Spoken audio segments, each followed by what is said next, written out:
अक्षरों से लिखी गई हैं बहादुरी, त्याग और बलिदान की अमर कहानियां, जिनका बखान कवियों और चारणों ने बार बार दिल खोल कर किया है। पुराने जमाने के उन्हीं कवियों और चारणों का वंशज हूं मैं। आइए आज आपको अपने साथ बीते हुए युगों के सफर पर ले चलूं, जो इस गौरव गाथा की साक्षी है। राजस्थान में मेवाड़ के मैदान को सींचने वाली गंभीरी नदी के किनारे बने चित्तौड़ के इस किले को कब और किसने बनवाया, इसकी कहानी इतिहास के अंधेरों में खोई हुई है। लेकिन जानकारों का कहना है कि इस किले को आज से 1500 साल पहले राजस्थान के मौर्य राजा चित्रांगद ने बनवाया था।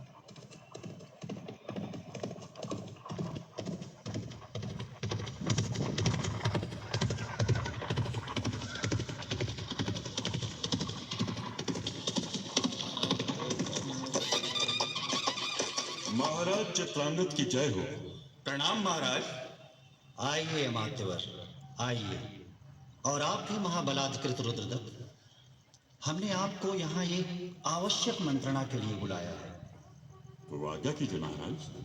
अमात्यवर, आप जानते ही हैं कि उत्तर में हूणों के आक्रमणों ने गुप्त साम्राज्य को छिन्न भिन्न कर दिया है।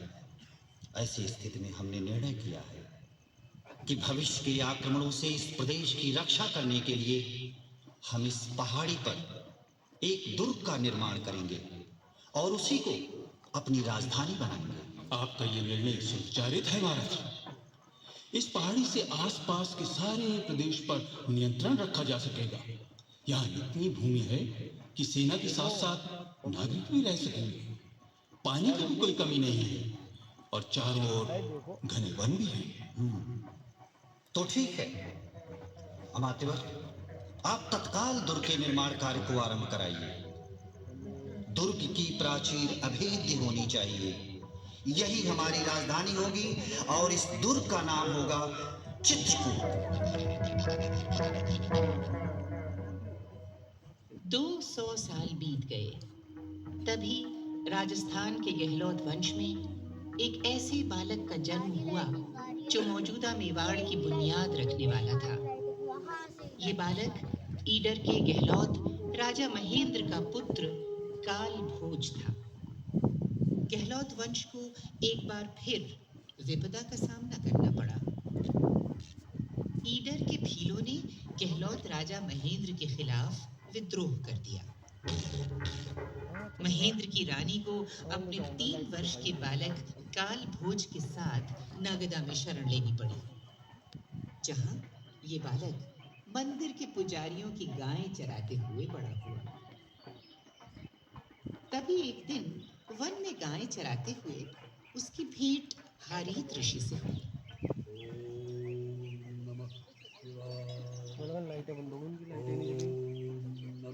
कौन है? क्षमा करें महाराज, मैंने ध्यान नहीं दिया कि आप यहाँ तपस्या कर रहे हैं।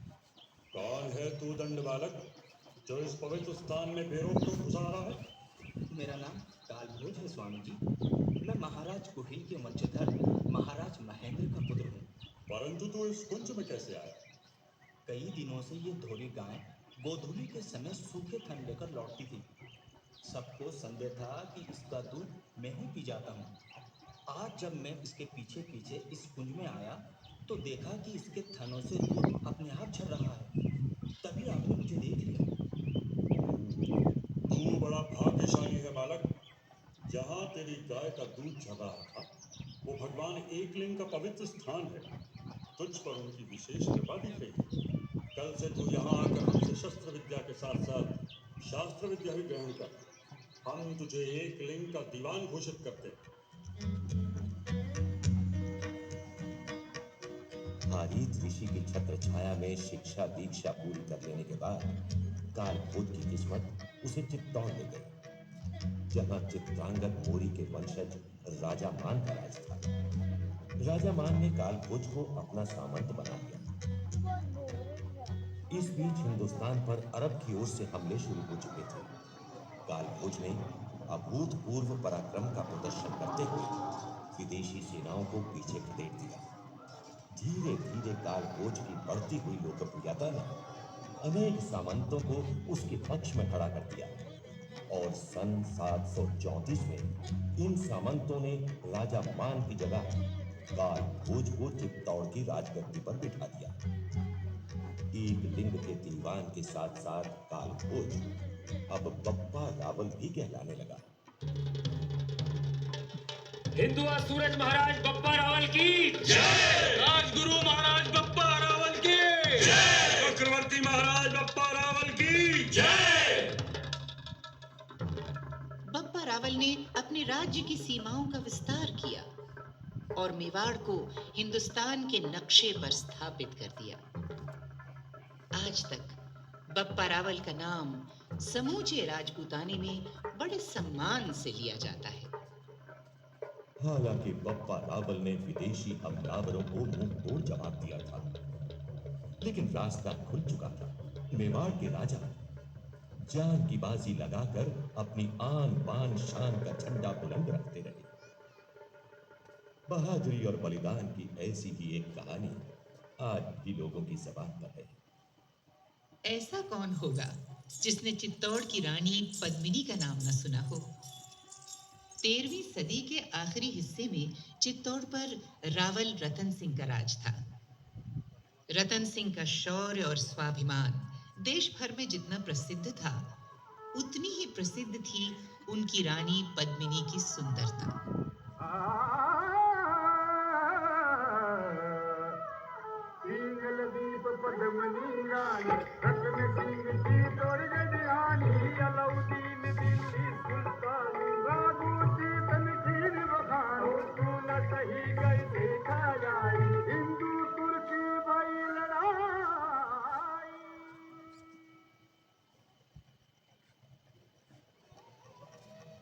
अलाउद्दीन खिलजी ने चित्तौड़ को जीतने की योजना बनाई। बड़ा गुरूर है तुम्हारी रतन सिंह को रघुनाथ।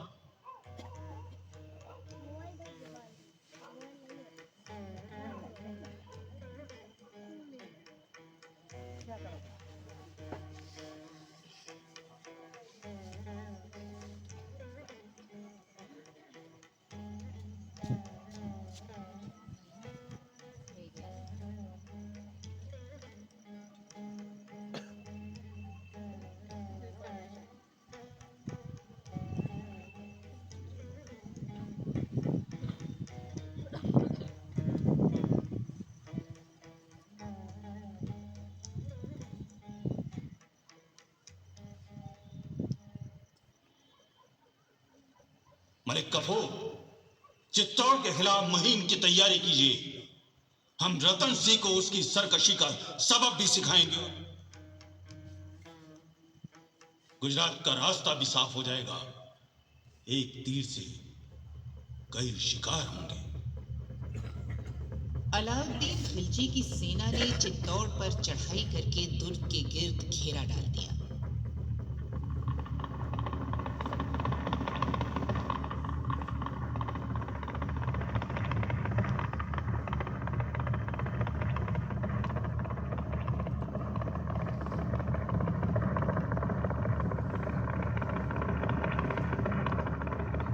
लेकिन चित्तौड़ को जीतना इतना आसान न था। अंत में सुल्तान ने रावल रतन सिंह को एक संदेश भेजा।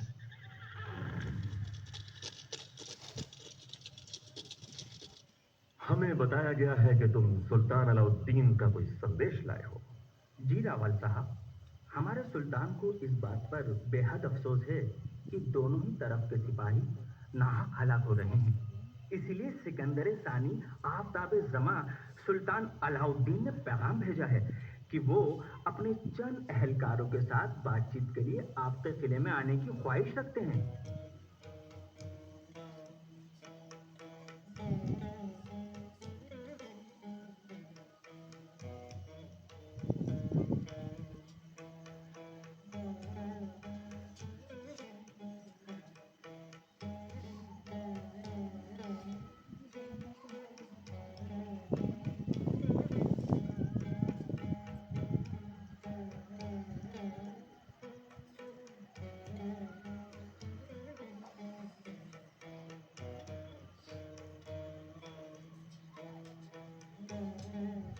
रावल रतन सिंह मान गए।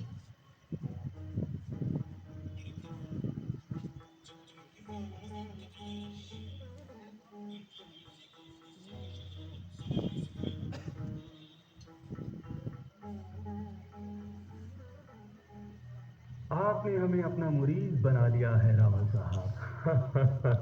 हम भी आपके प्रेम भरे व्यवहार से बहुत प्रभावित हुए हैं सुल्तान। ये तो आपकी मेहरबानी और जरा नवाजी है रावल रतन सिंह। आपकी शान और शौकत और खातिरदारी ने हमें जीत लिया है। अब हम इजाजत चाहते हैं। आइए, दरवाजे के बाहर तक आकर हमें रुखसत कीजिए। ये तो हमारा कर्तव्य है सुल्तान। चलिए, लीजिए, हम किले के बाहर तक आ गए हैं। आपका डेरा भी सामने है। अब हमें विदा दीजिए। हम विदा देने नहीं, विदा कराने आए हैं रावल रतन सिंह। सिपाहियों, गिरफ्तार कर लो रावल साहब को और ले चलो हमारी छावनी में। धोखा, धोखा।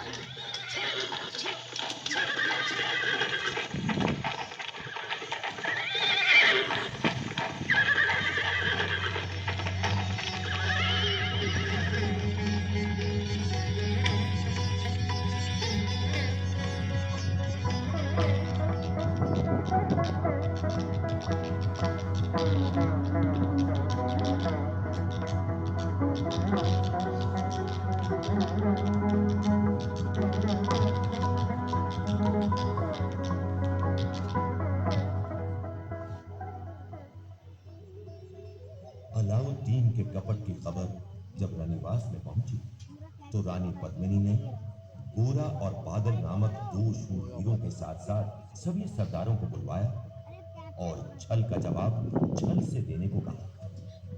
गोरा भैया, हमारे ऋषि मुनि कहे गए हैं कि दुष्टों के साथ दुष्टता से ही काम लेना चाहिए। सुल्तान ने छल किया है तो हम भी छल करेंगे। उसे कहला दो कि रानी पद्मिनी उसके डेरे में आने को तैयार है। ये कैसे अनर्थ की बातें कर रही हैं आप? ठीक कह रही हूँ। सुल्तान से कह दो कि रानी पद्मिनी की एक शर्त है, वो अपने स्वामी से अंतिम भेंट करके ही उसके पास जाएंगी। उनके साथ उनकी सहेलियां और अंडस्तियां भी रहेंगी, पर्देदार पालकियों में। इन सब की पद मर्यादा का ध्यान रखा जाए। ये कैसा गौरव धंधा है? मुझे तो कुछ समझ नहीं आ रहा। आ जाएगा बादल। तुम महल में 800 डोलियां सजाओ। हर डोली के भीतर एक एक रणबांकुरा हो। कहारों की जगह भी शूरवीर जाएं। सुल्तान अंधा हो रहा है, इसी का लाभ उठाकर तुम सब रावल साहब को छुड़ा लाओ।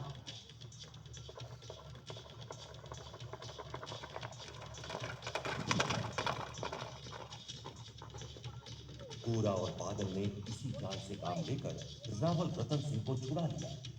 जब तक अलाउद्दीन को पता चलता, रावल रतन सिंह बादल के साथ दुर्ग के भीतर पहुंच चुके थे। पीछे की कमान गोरा ने संभाली।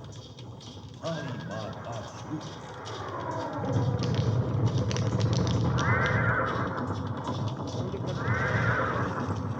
अलाउद्दीन की फौज रतन सिंह का पीछा करते करते किले के सिंह द्वार तक आ पहुंची। कोई रास्ता न देखकर रतन सिंह ने साका करने का फैसला किया। रानी पद्मिनी ने किले की सारी औरतों के साथ जौहर रचाया। रावल रतन सिंह और उनके रणबांकुरे युद्ध में खेत रहे और अलाउद्दीन के हाथ किले की राख के सिवा और कुछ भी न आया।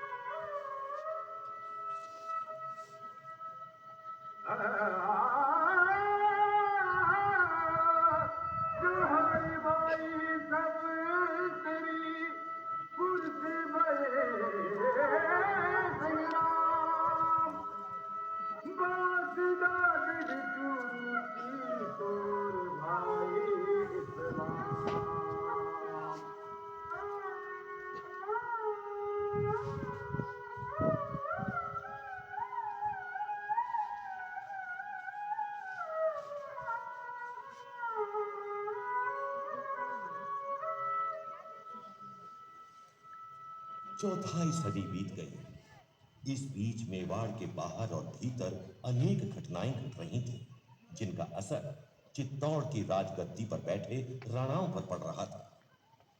सन 1433 में जब महाराणा कुंभा चित्तौड़ में मेवाड़ की राजगद्दी पर बैठे, तो मालवा में सुल्तान महमूद खिलजी और गुजरात में बादशाह कुतुबुद्दीन शासन कर रहे थे। महाराणा कुंभा अपने समय के अत्यंत प्रतापी शासक थे।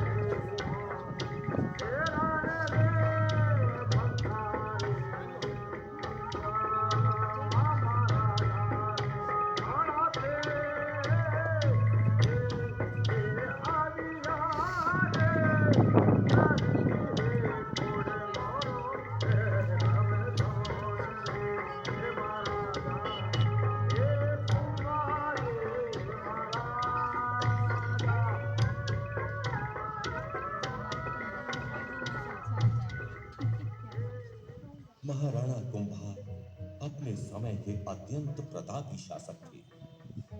अपने 35 वर्ष के राज्यकाल में उन्होंने मेवाड़ को उत्तर भारत के राज्यों का सिरमौर बना दिया। गद्दी पर बैठते ही उन्हें सबसे पहले मालवा और गुजरात के सुल्तानों का सामना करना पड़ा, जिनकी निगाहें मेवाड़ पर लगी हुई थी।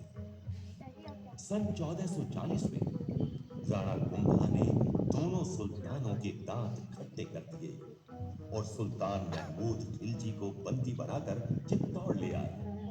इस विजय के उपलक्ष्य में बनवाया गया विजय स्तंभ आज भी राणा कुंभा की वीरता की याद दिलाता है। महाराणा कुंभा ने चित्तौड़ के राजभवनों में अनेक नई इमारतें जोड़ी और विष्णु के वराह अवतार की प्रतिष्ठा में कुंभ श्याम मंदिर बनवाया। वो स्वयं शिल्प शास्त्र के जानकार थे और मेवाड़ के अन्य स्थानों में भी उन्होंने अनेक मंदिर और किले बनवाए। तलवार के धनी होने के साथ साथ महाराणा कुंभा साहित्य और संगीत में भी गहरी रुचि रखते थे। उन्होंने जयदेव की अमर कृति गीत गोविंद की टीका लिखी थी और अपने ग्रंथ संगीत राजवार्तिक में संगीत की राग रागनियों का वर्णन किया था।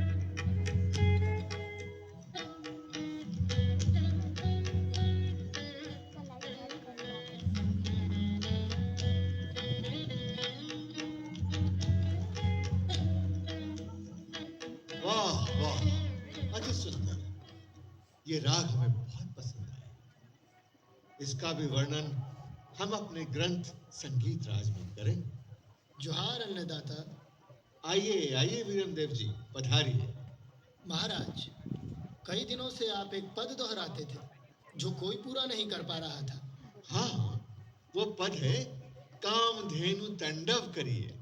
ये मेरे एक संबंधी है महाराज, ये उसे पूरा करने का बीड़ा उठाना चाहते हैं। तो देर कैसी? जद धर पर जोवती दीठ नागोर धरंती, गायत्री संग्रहण देख मन माही डरंती। सुर कोटि 33 आण निरंता चारो, नहीं चरंत पीवंत नह करती हंकारो। कुंभण राण हड़िया कलम आजस उर डर उतरिए। तिण दीह द्वार शंकर तनय कामधेनु तांडव करिए। वाह वाह वाह वाह वाह, हम बहुत प्रसन्न हुए। परंतु तुम राजपूत नहीं हो युवक, तुम निश्चय ही चारण हो। कहो क्या चाहते हो? हुकुम, आपने चारणों से अप्रसन्न हो उन्हें देश निकाला दे दिया है। अगर आप प्रसन्न हुए हैं तो अपना आदेश वापस ले लें। ठीक है, जाओ अपने भाई बंधुओं से कह दो कि वो फिर मेवाड़ में बस सकते हैं। राणा कुंभा के बाद चित्तौड़ को एक बार फिर अनिश्चितता के दौर से गुजरना पड़ा। राजगद्दी के लिए उनके वंशजों के बीच खींचातानी होती रही। अंततः राणा कुंभा का एक ऐसा वंशज चित्तौड़ की राजगद्दी पर बैठा जो न केवल मेवाड़ के महाराणाओं में सबसे प्रतापी और प्रसिद्ध होने वाला था, बल्कि उत्तर भारत के सभी राजाओं और सुल्तानों में भी अपने बाहुबल का सिक्का जमाने वाला था। इस प्रतापी राज्येश्वर का नाम था संग्राम सिंह, जिसे दुनिया राणा सांगा के नाम से जानती है।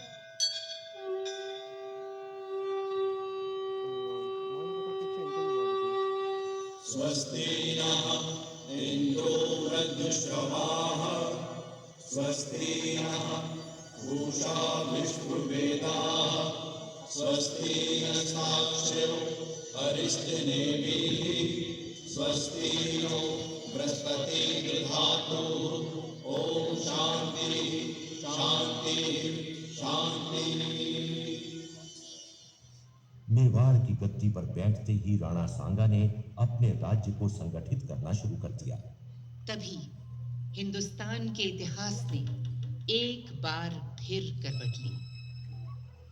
इस बार का परिवर्तन युगांतरकारी साबित होने वाला था। सन 1526 में सुदूर पानीपत के मैदान से एक ऐसी खबर राणा सांगा के दरबार में पहुंची जिससे आने वाले तूफान का पता चलता था। नवाब हसन खां मेवाती, ये तो सचमुच अचरज में डालने वाली खबर है। खबर हैरत अंगेज ही नहीं है राणा साहब, परेशान कर देने वाली भी है। राणा साहब, किसे अंदाजा था कि इतनी बड़ी बादशाही फौज को पानीपत के मैदान में बाबर की छोटी सी फौज से शिकस्त खानी पड़ेगी? बादशाह इब्राहिम लोदी कहाँ है? वो मैदानी जंग में शहीद हुए, इसीलिए तो बाबर के हौसले इतने बुलंद हैं। इन घटनाओं के पीछे हमें भारी संकट की आहट सुनाई दे रही है नवाब साहब। यही वजह है कि सभी अफगान सुल्तानों ने आपके हाथ मजबूत करने का फैसला किया है और मुझे आपके पास भेजा है। ठीक है, हमें स्वीकार है। जैसे हम बादशाह इब्राहिम लोदी से नहीं डरे, वैसे ही बाबर से भी नहीं डरे। नतीजा साफ था। पानीपत की लड़ाई के 11 महीने बाद खनवा के मैदान पर राणा सांगा बाबर का मुकाबला करने आ पहुंचे। जब बाबर ने खनवा पहुंचकर मोर्चेबंदी की, तो राणा सांगा की फौज देखकर बाबर के सैनिक हिम्मत हार गए। कहते हैं कि ऐसी विकट परिस्थिति में बाबर ने सभी सिपाही सरदारों को बुलाकर जोश दिलाया। मेरे जाबाज सरदारों और सिपाहियों, हर शख्स जो दुनिया के सराय में आता है उसे आखिरकार रुखसत होना ही पड़ता है। बुज़दिली की बदनामी से दागदार जिंदगी जीने की बनिस्बत बहादुरी की शौहरत से दमकती मौत अजीमतर है। इस जंग में हम मरेंगे तो शहीद होंगे और जीतेंगे तो गाजी कहलाएंगे। अल्लाहू अकबर। 16 मार्च सन 1527 को राणा सांगा की सेना ने बाबर की फौज पर हमला कर दिया। राणा सांगा और उनके वीरों ने बेमिसाल बहादुरी दिखलाई और मैदान को खून से रंग दिया। मगर तभी राणा सांगा पूरी तरह घायल होकर बेहोश हो गए। उनके सरदार उन्हें उठाकर मैदान के बाहर ले गए। इसी समय रायसेन के राजा कंवरसल अली अपनी सेना के साथ बाबर से जा मिला और इस तरह बाबर की फतह हुई। लड़ाई के बारे में बाबर ने अपनी आत्मकथा में लिखा, लड़ाई ऐसी हुई कि कौन हारा और कौन जीता, किसने वार किया और किसको लगा, इसकी पहचान जाती रही। मैंने अपना शहीद होना ठान लिया था, लेकिन खुदा का शुक्र है कि गाजी बनकर जीता रहा। इससे पहले कि राणा सांगा इस हार का बदला ले पाते, उनकी मृत्यु हो गई। लेकिन खनवा की लड़ाई में उन्होंने बाबर की ताकत को ऐसी चोट पहुंचाई कि फतह के बावजूद वो मेवाड़ की तरफ हाथ नहीं बढ़ा पाया।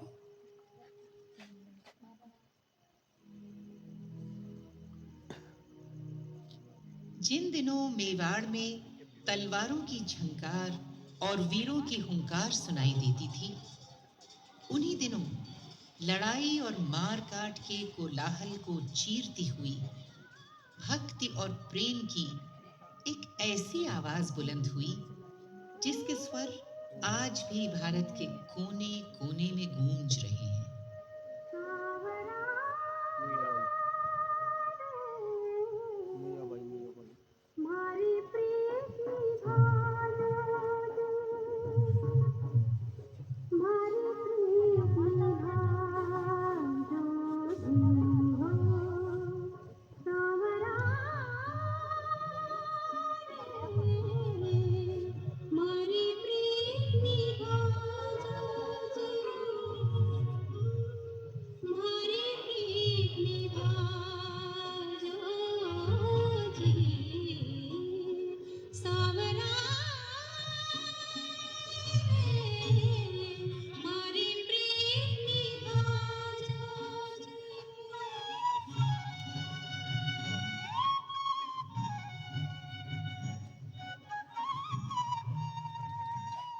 ये आवाज थी मेड़ता की राजकुमारी मीरा की, जिनका विवाह राणा सांगा के बड़े बेटे भोजराज से हुआ था।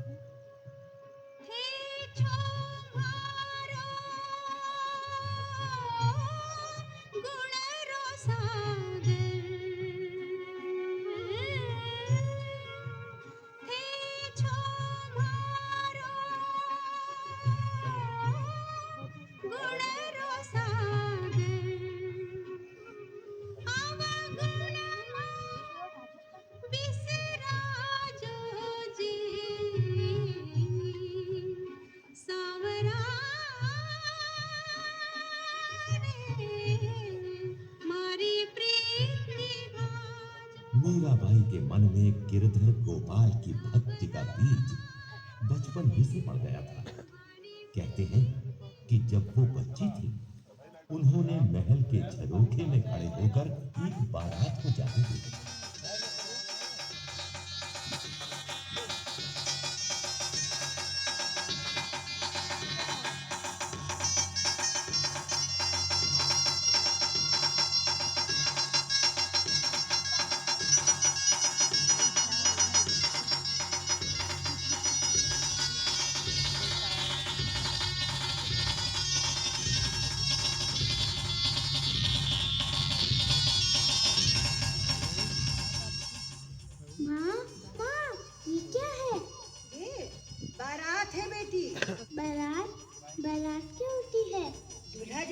दुल्हन लाने जाता है तो उसे बारात कहते हैं।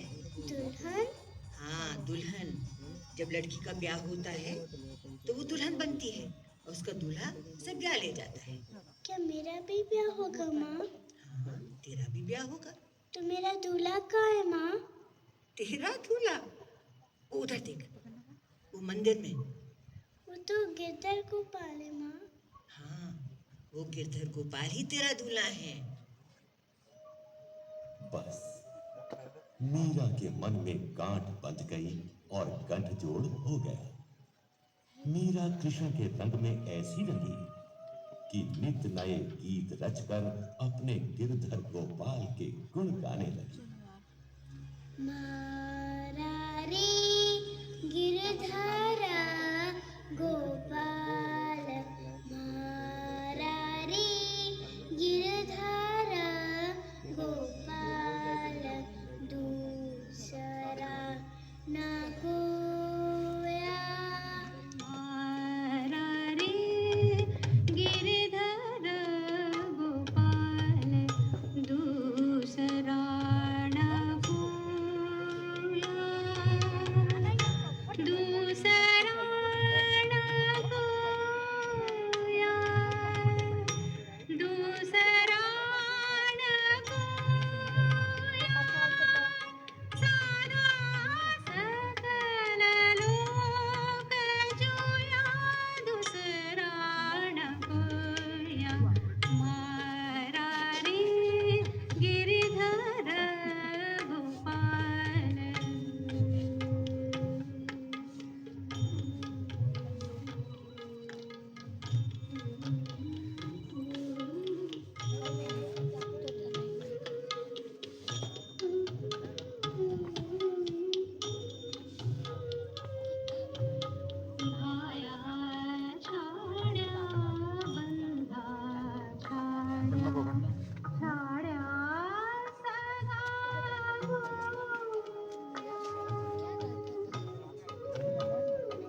विवाह के बाद भी मीरा ने ये नाता नहीं तोड़ा।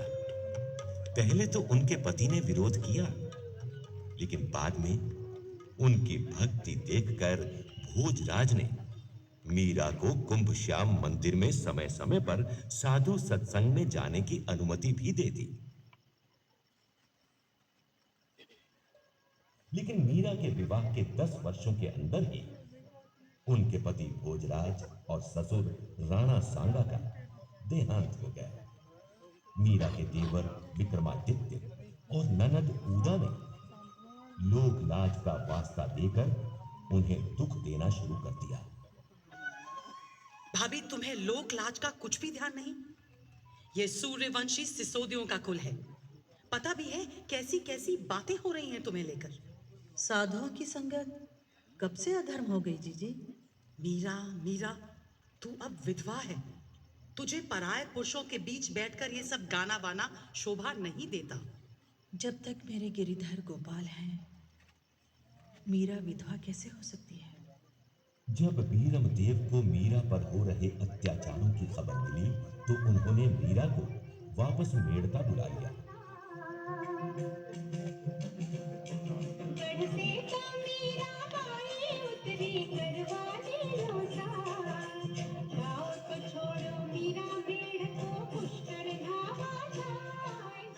लेकिन मीरा का मन महलों से उचट चुका था। अंत में उन्होंने मेड़ता के महल भी त्याग दिए और वृंदावन होते हुए द्वारका की राह ली, जैसा कि उनके गिरधर गोपाल ने किया था। मेरो मन लाग्यो हर के नाम रहस्य साधा के साथ। राणा जी ओठी भेजा दीजो मीरा भाई रहा। राणा जी ओठी भेजा दीजो मीरा भाई रहा। चढ़ते सा मीरा भाई उतरी करवाने। लोगों का मानना है कि मीरा के जाने के साथ ही चित्तौड़ की किस्मत भी साथ छोड़ गई।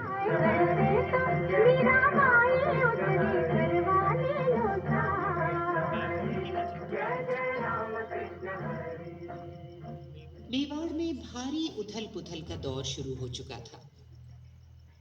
राणा सांगा के बाद उनके मंझले बेटे विक्रमादित्य ने गद्दी संभाली, लेकिन राणा विक्रमादित्य को राजकाज की समझ नहीं थी। सरदारों में असंतोष बढ़ने लगा। राणा सांगा के तीसरे बेटे कुंवर उदय सिंह अभी छोटे थे।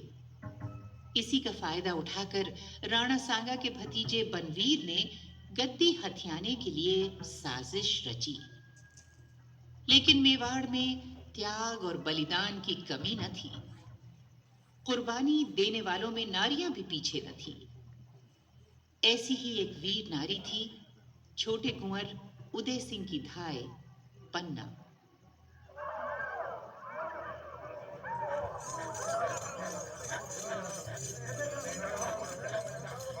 पन्ना, अरे ये शोर कैसा है बारे? गजब हो गया पन्ना धाय, गजब हो गया। बनवीर ने हुकुम की हत्या कर दी। हुकुम की? राणा जी की? अपने राणा विक्रमाजीत की? अब वो कुंवर जी को ढूंढता घूम रहा है। उसके इरादे ठीक नहीं लगते। इन्हें जल्दी से लेकर भाग। सुनती नहीं रावला से कैसे चीखें उठ रही हैं। अच्छा इधर आ, मेरी मदद कर। मैं कुंवर जी को फलों के टोकरे में लिटाकर ऊपर से पत्तलों से ढक देती हूँ। ठीक है। कुंवर जी की जगह अपने बेटे को लिटाकर चादर उड़ा देती हूँ। बनवीर को क्या पता चलेगा? रावला की हड़बाओं का फायदा उठाकर तू ये टोकरा लेकर किले के बाहर निकल जा। मैं तुझे वहीं मिलूंगी। कहाँ है छोटा कुंवर? क्यों पन्ना, कुंवर कहाँ है? कुंवर जी सो रहे हैं। क्या काम है? काम तो कुंवर सही है। किधर सोया है? हो रहे लो फिर अपने रास्ते का रहा सहा कांटा भी साफ कर देता। लो हो गया काम तमाम। अब मुझे निष्कंटक राज करने से कौन रोक सकता है? राजकाज मर्दों का काम है, इन बालकों और बाल बुद्धि वालों का नहीं। चलो अब हमारी आन की दुहाई फिरवा दो।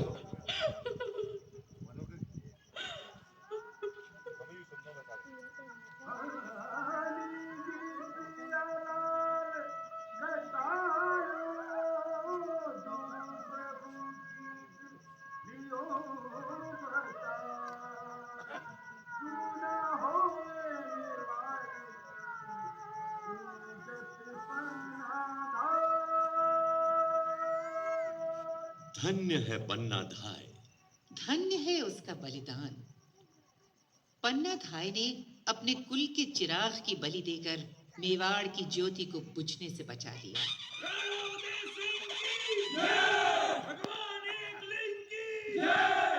बड़े होने पर राणा उदय सिंह ने चित्तौड़ पर कब्जा तो कर लिया, लेकिन मेवाड़ में राणा सांगा के बाद जो उथल पुथल हुई थी, उसे दुरुस्त करने में उन्हें कई साल लग गए। इस बीच अकबर की नजरें भी चित्तौड़ पर पड़ चुकी थी।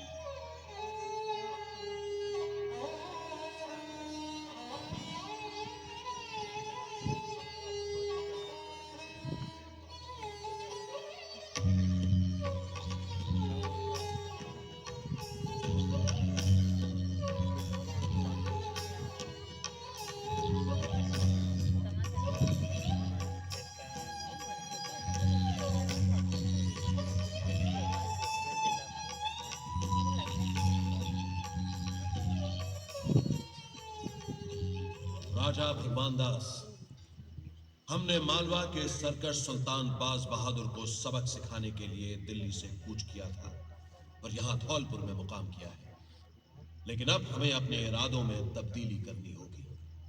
हम मालवा से पहले चित्तौड़ को फतेह करेंगे। वह किस कारण जिले इलाही? हमें खबर मिली है कि बाज बहादुर ने मालवा से भागकर चित्तौड़ के राणा उदय सिंह के यहाँ पनाह ली है। लगता है मेवाड़ के राणा को अपनी ऊंची पहाड़ियों और मजबूत किलों पर बड़ा गुरूर है। उसे सबक सिखाना ही होगा। चित्तौड़ को अपनी ताबेदारी में लिए बगैर हमारी बादशाहत मुकम्मल न होगी। इधर चित्तौड़ में अकबर के इरादे की खबर पाकर राणा उदय सिंह ने अपने सभी सरदारों और राजकुमारों से सलाह की। राव जयमल, कुंवर शक्ति सिंह ने हमें बता दिया है कि बादशाह अकबर का इरादा हमें अपने दरबार में आने के लिए विवश करना है, लेकिन हम अपनी आन को मुगल बादशाह के हाथों गिरवी रखने की बजाय कट मरना पसंद करेंगे। पृथ्वीनाथ, हम सब भी अपने रक्त की अंतिम बूंद तक आपके साथ हैं। राव पत्ता जगावत, प्रश्न ये है कि दिल्ली की बादशाही फौज से टक्कर कैसे ली जाए। अन्नदाता, खबर है कि बादशाह अकबर खुद अपनी फौज के साथ है और मांडलगढ़ पहुंच चुका है। राणा जी, ज्ञानियों ने कहा है कि राज्य का बल है खजाना और राजपूत वीर। गुजराती बादशाहों के हमलों से खजाना भी कट गया है और रण बांकुरे भी कम हो गए। आप कहना क्या चाहते हैं? यही राणा जी कि बादशाह अकबर से सीधे मुकाबले में बर्बादी के सिवा और कुछ हासिल नहीं होगा। फिर पृथ्वीनाथ, अब यही उचित है कि हम लोग किले में रहकर बादशाह का सामना करें और आप महाराज कुमार और रणवास समेत पहाड़ों में चले जाएं। इसी रणनीति के अनुसार राणा उदय सिंह अपने रनिवास और राजकुमारों के साथ मेवाड़ की दक्षिणी पहाड़ियों में चले गए। किले की सुरक्षा का भार साईंदास जिंदावत, जयमल, पत्ता, ठाकुर टोडिया सांडा, रावत साहिब खान चौहान और ईसर दास जैसे सरदारों पर आया, जिनके साथ 8000 वीर राजपूत भी किले के भीतर मौजूद थे। उधर अकबर ने 23 अक्टूबर सन 1567 को चित्तौड़ से 3 कोस दूर नगरी में डेरा डाला और चित्तौड़ के मुहासरे की तैयारियां शुरू की।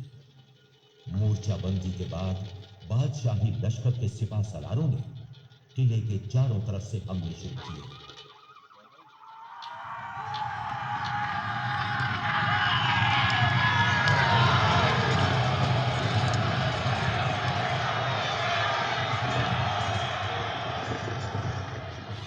मगर वो किले की तरफ से आने वाली गोलियों और तीरों की मार से मारे जाते या जख्मी होते। तो अंत में अकबर ने चित्तौड़ी बुर्ज की तरफ 2 सुरंगें लगाना तजवीज किया। दौड़ो दौड़ो, चित्तौड़ी बुर्ज की तरफ 2 जगह सुरंगों से किले की दीवार टूट गई है। किसी को अंदर मत आने दो।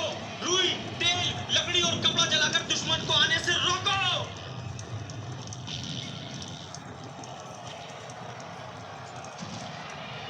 राजपूत रणबांकुरों ने अकबर के सैनिकों से जमकर मुकाबला किया। हमला रोक दिया गया और रात भर में किले की दीवार फिर से खड़ी कर दी गई। लेकिन एक दिन किले में खाने पीने का सामान खत्म हो गया। साईदास जी, किले में अब कुछ भी खाने पीने के लिए नहीं बचा है। भूख से मरने से तो लड़ते हुए मरना बेहतर है जयमल। मेरे विचार में अब हम सबको जौहर और साका के लिए तैयार हो जाना चाहिए। मेवाड़ के रणबांकुरों ने सदा की तरह आखिरी संघर्ष की तैयारी की, जिसका अंदाजा बादशाह अकबर को भी हो गया।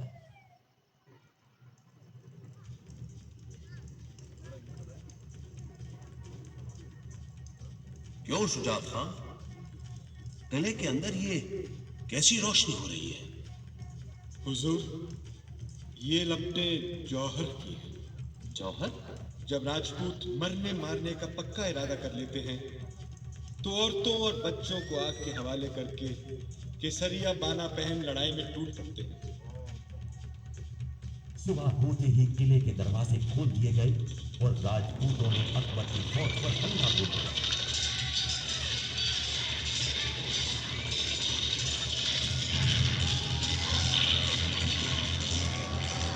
कसम खुदा की बड़ा सख्त हमला है मेवाड़ियों का। हाथी की सूंड में दुधारी खांडे बांध कर बढ़ाओ। अजमत खां, अरे सैनिक है जंग के दूत, एक एक आदमी 50-50 पर भारी पड़ रहा हो।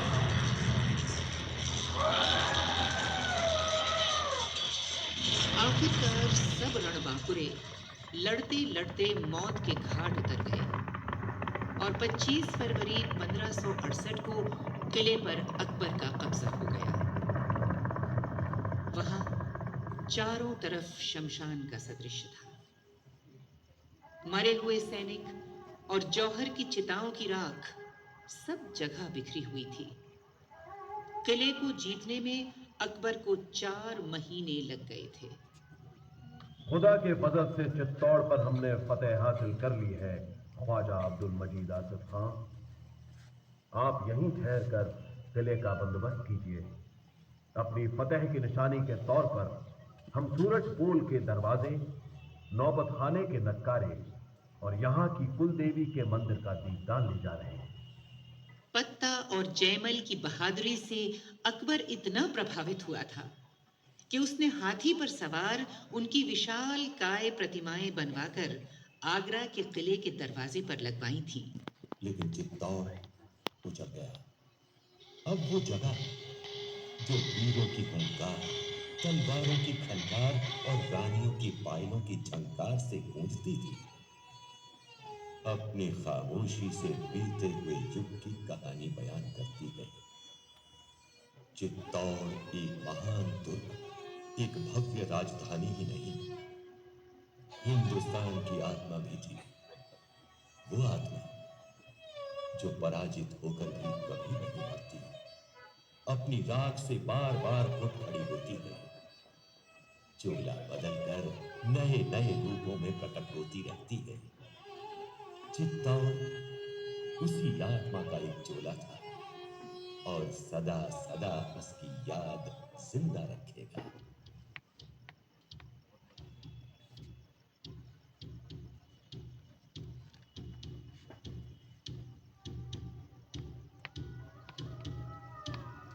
बापा